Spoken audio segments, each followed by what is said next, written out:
Praga, 23 de mayo de 1618. El conde Heinrich von Thurn lidera a casi 100 nobles protestantes armados por los pasillos de piedra de la Cancillería del castillo. Vienen por dos hombres, los gobernadores católicos Wilhelm Slavata y Jaroslav Martinitz. Los encuentran en la sala del consejo. No hay juicio, no hay debate. Las manos protestantes aferran las ropas negras de los gobernadores, los arrastran hacia la ventana y arrancan sus dedos del marco. Primero cae Martinitz, después Slavata, y después, casi como un descuido, lanzan también al secretario Philip Fabricius. 3 cuerpos, 70 pies de caída libre, y abajo, un montículo de basura acumulada al pie del muro. Los 3 sobrevivieron. Los panfletos católicos aparecieron en cuestión de días. Ángeles divinos los habían sostenido en el aire. A los panfletos protestantes ofrecieron una versión más terrenal. Cayeron en estiércol. Y Fernando II, el emperador del Sacro Imperio, resolvió la crisis de relaciones públicas de la manera más absurda posible. Ennobleció al secretario Fabricius con el título von Hohenfall, de la Gran Caída. El emperador convirtió una humillación política en un chiste heráldico. 3 hombres cayeron 70 pies y vivieron. La guerra que acababan de detonar mató entre 4,5 millones y 8 millones de personas. El acto político más consecuente del siglo XVII no mató a nadie. ¿Cómo era posible? ¿Cómo una pelea en una ventana de Bohemia podía incendiar un continente entero?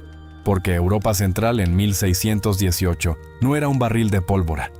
Era una habitación llena de barriles de pólvora, cada uno con su propia mecha encendida. La paz de Augsburgo de 1555 había intentado detener las guerras religiosas con una fórmula latina: cuius regio, eius religio. El gobernante elige la fe de sus súbditos. Pero esa fórmula tenía un defecto fatal. Excluía por completo a los calvinistas.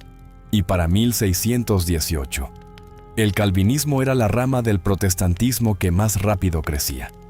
La bomba de tiempo estaba armada desde el primer día. En 1608, los príncipes protestantes formaron la Unión Evangélica. Un año después, en 1609, los príncipes católicos respondieron con la Liga Católica. 2 alianzas militares, frente a frente, sin árbitro creíble. Y en Bohemia, el emperador Rodolfo II había firmado en 1609 la Carta de Majestad, el Majestatsbrief, prometiendo libertad religiosa a los bohemios. Ahora Fernando II estaba rompiendo esa promesa. Los protestantes de Praga respondieron de la manera más directa posible, lanzando a sus opresores por una ventana.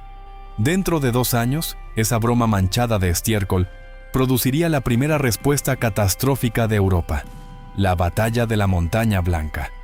Y un rey descubriría lo rápido que una corona de espinas puede destruirte. Federico V, el elector del Palatinado, joven, ambicioso, y según los relatos contemporáneos, fatalmente ingenuo, aceptó la corona protestante de Bohemia en octubre de 1619. Sus propios consejeros le advirtieron que no lo hiciera. Uno de ellos la llamó una corona de espinas. Federico no escuchó. Reinó exactamente un invierno. La batalla de la Montaña Blanca, 8 de noviembre de 1620. Un amanecer frío a las afueras de Praga, niebla espesa colgando sobre los campos. Las fuerzas imperiales de Fernando II, comandadas por el general Tilly, contra el ejército bohemio de Federico. La batalla duró aproximadamente 2 horas. Federico, según los reportes, todavía estaba desayunando cuando comenzó. Imagina eso. Un ejército que se deshace como cristal bajo un martillo, soldados que rompen filas y corren hacia la niebla, y un rey que deja la mesa con la boca llena de algo que ya no tiene sabor. Federico V montó un caballo y cabalgó lejos de todo lo que había reclamado, de la libertad religiosa de Bohemia, de 30,000 vidas protestantes, de su propio futuro. Pasó los siguientes 12 años de su vida en el exilio, peregrinando de una corte europea a otra, suplicando ayuda que nunca llegó. Murió en 1632, justo cuando la marea empezaba a cambiar. Nunca lo supo. Lo que quedó atrás en Bohemia fue devastación. La nobleza protestante bohemia fue ejecutada o exiliada. La independencia de Bohemia desapareció durante siglos. La población cayó de aproximadamente 3 millones a menos de 1 millón. Y Fernando II no era un político cínico usando la religión como pretexto. Educado por jesuitas, se dice que juró a los 18 años, en una peregrinación a Loreto, extirpar la herejía. Él era la cosa real, un verdadero creyente, convencido de que Dios le había asignado la tarea de reunificar la cristiandad. Eso lo hacía mucho más peligroso que cualquier oportunista. La fase danesa llegó después y terminó con la misma velocidad. El rey Cristián IV de Dinamarca entró como defensor del protestantismo en 1625, aunque también como oportunista territorial. Fue aplastado en la batalla de Luther en 1626, mas salió de la guerra firmando el Tratado de Lübeck en 1629, renunciando a todas sus ambiciones territoriales. El protestantismo, de nuevo, parecía no tener líder. No tenía ejército, no tenía esperanza. Y entonces Fernando II cometió el error que cambiaría todo. El 6 de marzo de 1629, en la cima de su poder, emitió el Edicto de Restitución. Exigió la devolución de 2 arzobispados, 12 obispados y aproximadamente 120 monasterios que habían sido secularizados desde 1552. 150 años de ganancias territoriales protestantes, revertidos por un solo decreto imperial. El mensaje era inconfundible: esto no va a parar. Eso fue arrogancia pura. El momento de triunfo máximo que planta las semillas de la derrota, porque cada príncipe protestante en Alemania comprendió de repente lo mismo. Esta guerra no se detendrá hasta que alguien detenga a Fernando. Fernando había ganado. La guerra debió haber terminado. Pero el edicto de restitución fue tan extremo que logró algo que ningún ejército protestante había conseguido. Le dio a un rey protestante en la lejana Suecia la justificación que necesitaba para marchar. Y antes de que Gustavo Adolfo llegara, Alemania presenciaría algo tan espantoso que fue necesario inventar una nueva palabra para describirlo. Antes de Gustavo Adolfo, antes de Suecia, antes de que cualquier campeón protestante pisara suelo alemán, el 20 de mayo de 1631, una ciudad murió, Magdeburgo. Población: entre 25,000 y 30,000 personas. Muertos en aproximadamente un día, entre 20,000 y 25,000. Y sobrevivientes, alrededor de 5,000. Hay números que la mente humana simplemente no puede procesar. 20,000 muertos en un día es uno de esos números. Pero hubo un hombre que lo vio con sus propios ojos y tuvo la determinación de documentarlo. Otto von Guericke, futuro alcalde de la ciudad, futuro físico, futuro inventor de la bomba de vacío, estaba ahí. Lo que escribió desafía cualquier descripción. Las calles eran literalmente intransitables por la cantidad de cadáveres. La ciudad ardió durante días. Cuando las llamas finalmente se apagaron, solo quedaban en pie la catedral y aproximadamente 139 casas, en una ciudad que tenía miles. Los grabados contemporáneos documentan lo que las palabras apenas pueden contener. Madres lanzando a sus propios hijos al río Elba para protegerlos de la violencia de los soldados. La palabra Magdeburgisierung, Magdeburguización, entró en el idioma alemán como sinónimo de destrucción total. Después de Magdeburgo, cuando un ejército imperial aparecía frente a las murallas de otra ciudad alemana, la ciudad simplemente se rendía, no porque fuera cobarde, porque había visto lo que significaba resistir. Si fue Tilly quien ordenó la masacre, o si perdió el control de sus tropas, sigue siendo materia de disputa entre historiadores. A los muertos no les importa cuál de las dos fue. Y aquí está la ironía que corta como un cuchillo. La destrucción de Magdeburgo horrorizó a la Europa protestante tan profundamente que finalmente consolidó el apoyo detrás de Gustavo Adolfo de Suecia. La muerte de una ciudad posiblemente salvó la causa protestante y extendió la guerra otros 17 años. Magdeburgo fue sacrificada 2 veces, primero por el fuego, después por la utilidad política de su propio sufrimiento. Gustavo Adolfo, el León del Norte. Desembarcó 13.000 hombres en la costa de Pomerania, en Usedom, el 6 de julio de 1630. Alto, rubio, 35 años. El comandante de campo más innovador de Europa. Combinaba artillería móvil, infantería y caballería en ataques coordinados, creando la plantilla de lo que hoy llamamos guerra de armas combinadas. Sus enemigos lo temían, sus soldados lo adoraban. La Europa protestante lo necesitaba como no había necesitado a nadie. El 17 de septiembre de 1631, en la primera batalla de Breitenfeld, Gustavo Adolfo logró lo que parecía imposible: la primera victoria protestante importante de la guerra.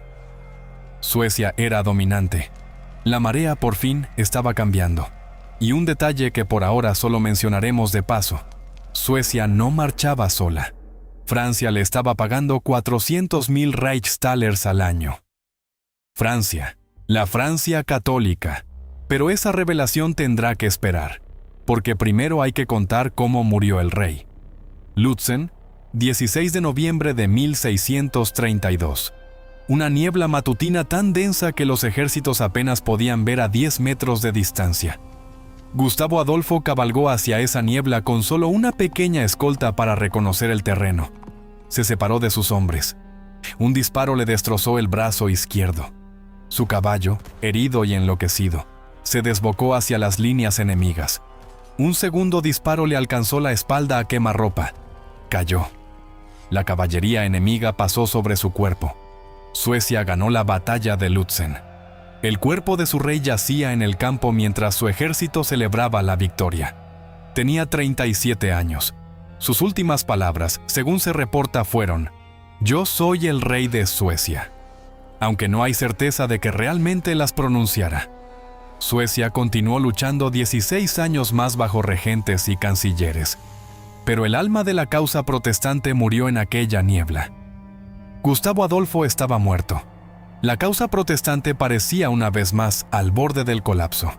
Y ahora necesitamos hablar de quién estaba realmente pagando todo esto, porque no era quien se piensa. Nunca fue quien se piensa. El 23 de enero de 1631, en el Palacio de Fontainebleau, el cardenal Armand-Jean du Plessis de Richelieu, un príncipe de la Iglesia Católica, ministro principal del rey cristianísimo de Francia, firmó el Tratado de Bärwalde. Acordó pagar al reino protestante de Suecia 400.000 Reichsthalers al año durante 5 años para mantener un ejército protestante contra los Habsburgo católicos. Un cardenal católico, vestido de rojo, pagando luteranos para combatir católicos.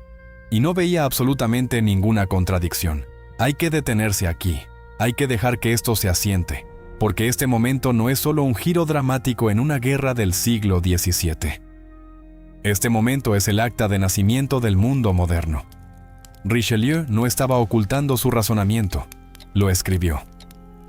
En su testamento político, muy redactado entre 1638 y 1642, dejó expuesta una lógica que todavía eriza la piel. Su argumento central era inequívoco.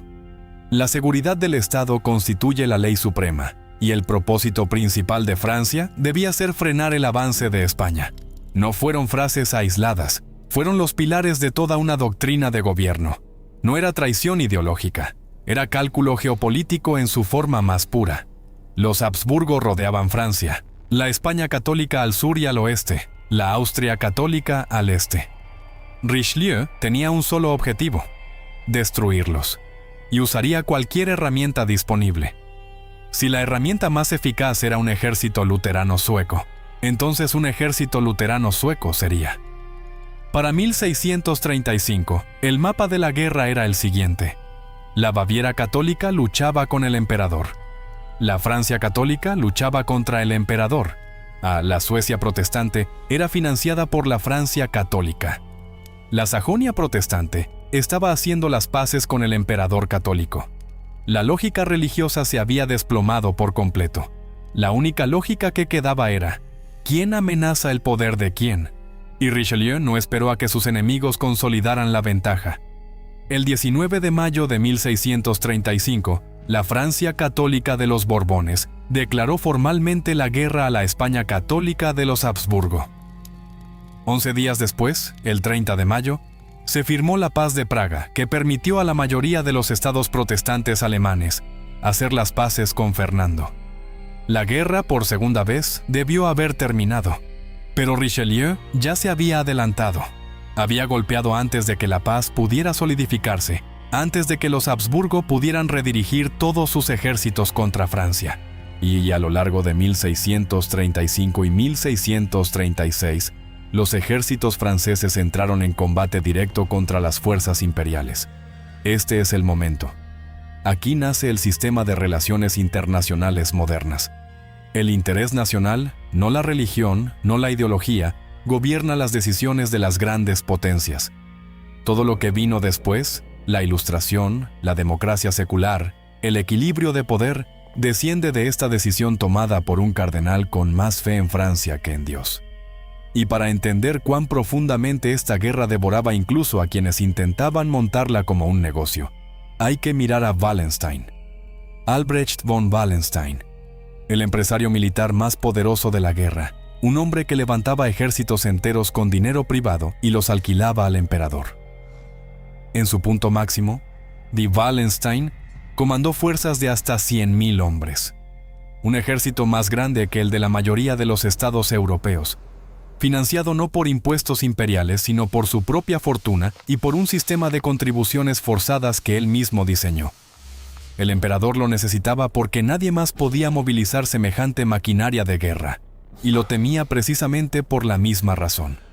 Se le atribuye una frase que resume toda una era: la guerra debe alimentar a la guerra. Tenía razón, y la guerra lo consumió.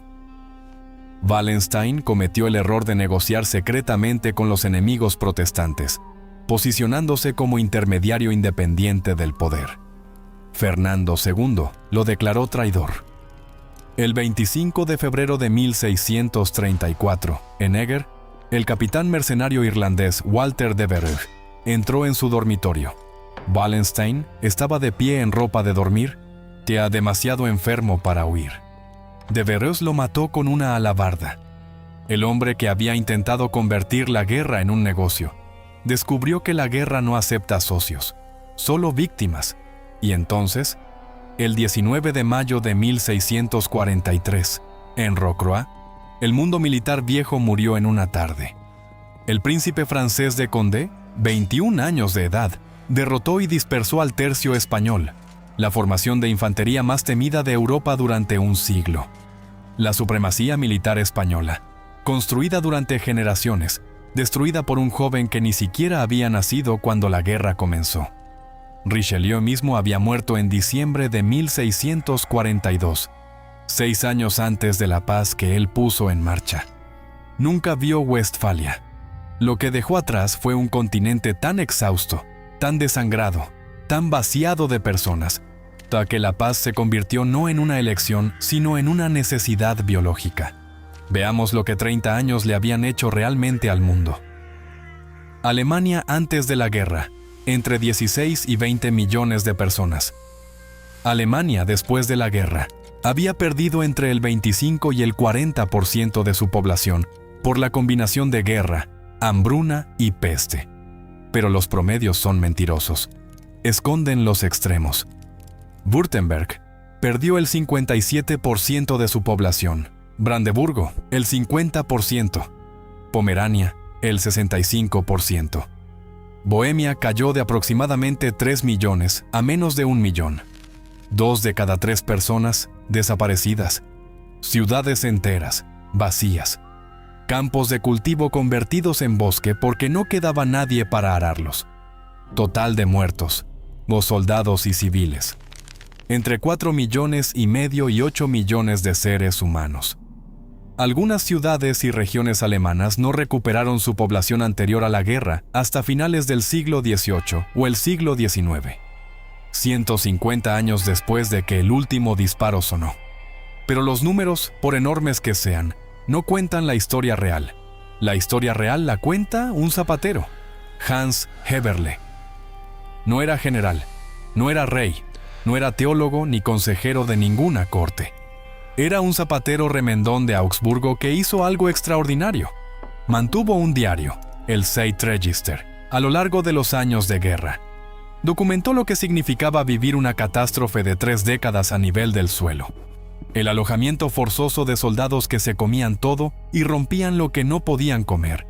La extorsión sistemática, el hambre constante, o a la peste que seguía a los ejércitos como una sombra fiel. Las huidas repetidas de bandas de soldados merodeadores que ya no servían a nadie más que a su propio apetito. Eberle no luchaba por Dios, no luchaba por el imperio. Estaba intentando sobrevivir. Eso era la guerra para la mayoría de la gente. No una batalla de ideas gloriosas, sino una pesadilla interminable de soldados que aparecían en tu puerta y se llevaban lo poco que quedaba. A lo largo de Alemania, durante las décadas de 1620, 1630 y 1640, la plegaria más común que se escuchaba en las iglesias era: «Libéranos, Domine, a vello, a fame, a peste. Líbranos, Señor, de la guerra, del hambre y de la peste». Los 3 jinetes del Apocalipsis habían llegado juntos. Friedrich Schiller, escribiendo 145 años después en su Historia de la Guerra, allí sostuvo que el conflicto representó un periodo de la más profunda degradación para Alemania, que la nación entera parecía haber perdido su identidad. Lo escribió con la distancia del siglo XVIII, pero el diagnóstico sigue siendo difícil de refutar. Y nadie ganó. Esa es quizás la verdad más brutal de todas. Ninguna victoria militar produjo la paz. Ambos bandos estaban simplemente exhaustos. Los ejércitos, impagos, amotinados, incapaces de alcanzar resultados decisivos. La paz de Westfalia no fue un triunfo. Fue la admisión colectiva de destrucción mutua. Ningún objetivo bélico importante se cumplió plenamente. Ni la supremacía de los Habsburgo, ni la liberación protestante, ni el imperio sueco, ni la dominación francesa. Las negociaciones de paz comenzaron en 1644.